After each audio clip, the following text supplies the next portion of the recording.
Good morning. Welcome to another conversation with your friendly neighborhood black guys. I'm Keenan. I'm Kiyoshi. Today we are joined by the fabulous Tomara Hall, who is a teacher in middle school, God bless you, and also one of the greatest leaders in our community. So we are so thankful to have you here. Thank you for all of those compliments. So I'm a special education teacher at Dartmouth Middle School, been teaching 8 years. Well, we've been talking a lot about this month, about the importance of education and kind of the different things that we get taught in school. And, with ethnic studies just being passed, it's been a big part of our conversation, which, big celebration there for the MVLA school district of, kind of the problems that might arise from it. And, right now without that, a lot of schools, what is that kind of experience like right now? Yeah, so first of all, congratulations, because you guys are really an inspiration to the rest of the surrounding districts in San Jose and Santa Clara County. So I think there's a lot of districts that have a long way to come in terms of ethnic studies. And teachers in my district are particularly concerned on how long districts are taking to implement it. And if there isn't enough push from the community, from youth of color, from communities of color, that outweigh these vocal minorities of affluent families that are very conservative and are afraid of things that might make people feel guilty, then we're going to end up having these lawsuits that are coming in place, and it's going to prolong the implementation of ethnic studies. So I think that, for me, as a black woman, also Afro-Latina, I'm half Mexican, I live at that intersection, and I know it's my duty to teach these kids about their identity, about how they see themselves, where do they fit in to life, how can they foresee themselves being successful in life, because I couldn't. I definitely could. I didn't know what was going to happen after high school. I was kind of like, I should probably think about that. Because for me, as I said, in my intersectionality, I didn't see anyone going on and doing and having a career. There was no one in my family who was actually black and Mexican and a cisgendered woman that was older than me that I could look up to. So I definitely paved the way in my family, but at the same time I looked to others in my community, and that's what we need to do in schools. We need to uplift everyone in our community who's doing great things, and that's you two for sure, along with all the other youth that you're working with, right? And I always tell my students, there are leaders and people we can look up to who can inspire us within our own communities.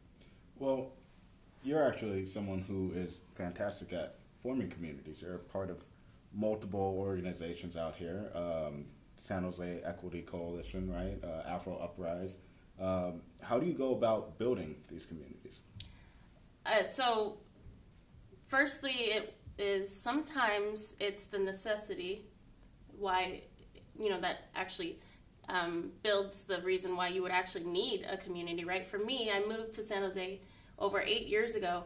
I didn't have a community here. I had to go and look for people to understand where I fit in. And the Hispanic community here is very close-knit, has been here a long time. The black community is slowly dwindling, and it's hard to find. And so anyway, I built out of need in order for me to actually want to be here and continue my purpose as an educator. But connecting with people and making sure that, one, I have someone to lean on to, but also that I have people that have the same values as me, right? So identifying people who have the same values as you, identifying people who are going to uplift you, who are going to praise what you're doing for them, appreciate you with gratitude, right? And then, of course, who are the people that are going to when you know something is wrong, they're going to be there for you. That I can say, Kiyoshi, I need you to come to the school board meeting. And he will, and he has, right? And like, you can say, Tamara, can you call into this school board meeting? And I do, and I have. So it's like, we need our friends, our community, our family, our chosen family, to understand that we're going to lean on each other. And these, really hard times where we need to take action, but also we're going to celebrate everything that we're doing and celebrate the love that we have for each other. So it can be hard to build a community, but I think it's in order to survive and thrive, we need to build it, but we also need to understand that unless someone is willing to do something for you at the level that you need and for yourself, for me as a Black woman, if my allies, so-called allies who are in my community, are not willing to do something for me when I ask them to do it, then that's going to be really hard on me, right? So people that you can trust, number one, people who have your same values, people who will show up for sure and show out, and people you can get down with. Yep. And I'm thinking in particular of Mama Chris. Oh, yeah. She's an elder in the community. She'll be there everywhere. Shout out to Mama Chris. We love her. Big love for Mama Chris.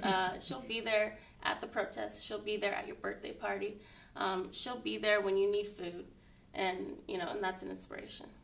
Oh, without a doubt, man. I know Mama Chris always be trying to feed me. She's worried about me. But we all are.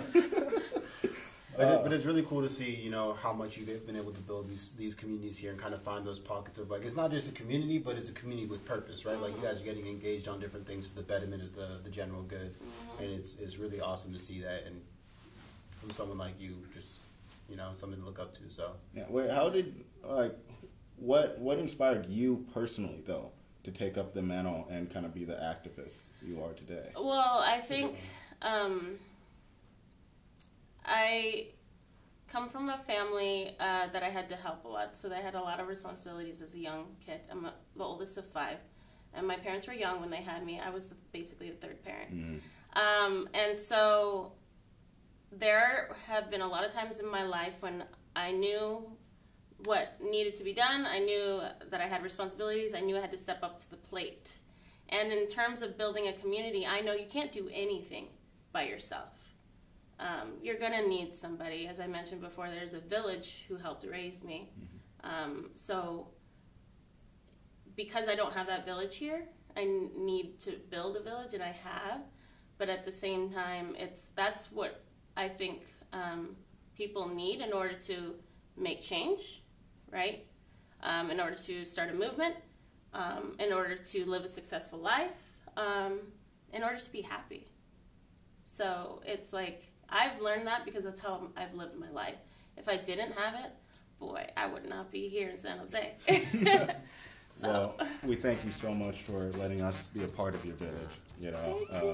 It's been a joy working with you these past 2 years now. Yeah. It's been a while. Yeah. So continue the success. We're going to continue to follow in your footsteps and work together. And thank you so much for being part of our Black History celebration. I appreciate it. Continue to make more Black history. Yes, please. Thank you. Stay tuned. Till next time. Thank you. Hey, this was fun.